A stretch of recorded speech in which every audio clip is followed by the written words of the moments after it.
it you kind of, the reasons you get in it change. When you look back on it, maybe you have different reasons, but I actually bought my first house when I was 19 because I thought, well, real estate looks like a pretty good way to make a few dollars, and I enjoyed the construction side of it. So after I graduated from college, I went to banking, went through the training program, and then went into the real estate lending.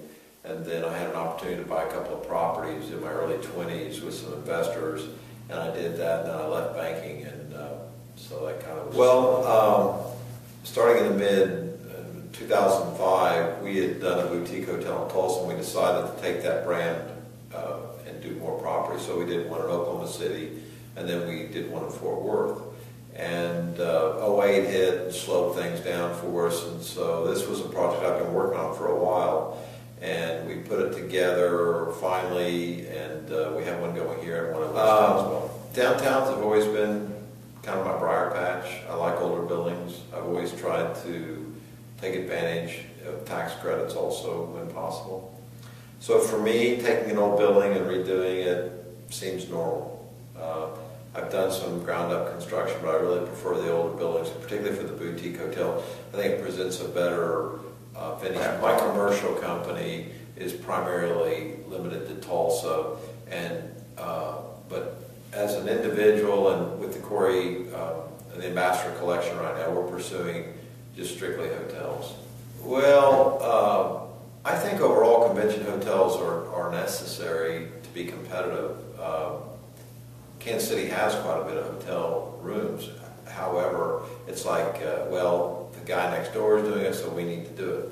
On the other hand, for me, it's not the same competitive set. You know, we're a boutique. We're going after the small, higher-end client, business traveler. We're going after the social, weddings, and then the young people. The way we're doing our restaurant and bar, it's all integrated into the lobby. So we'll create a social environment that's a lot more intimate and stimulating than a big box, convention hotel where everyone's walking around with their name badge on. So this one only has 43 rooms, and the restaurant will seat, the restaurant bar area will seat about 85. So it's for the more discerning traveler that expects service and really high-end amenities. Well, honestly, I think they have a good mix going right now. It takes.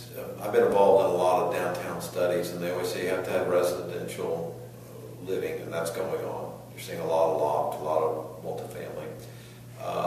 Retail, they covered that with the Power and Light District.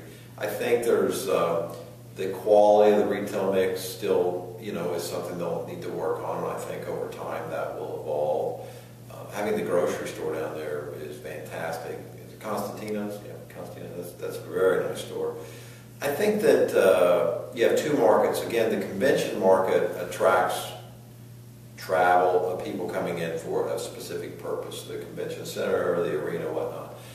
That's going to be driven by the city and how effective they are in attracting those people to the city. And I think Kansas City is positioned well to be competitive. For my hotel, I'm really interested in business growth. So what I want to see is I want to see people locating their businesses back to downtown that have moved out to the suburbs, or people expanding in the downtown area. And so I would say for me, I'm more interested in that type of growth being cultivated in the downtown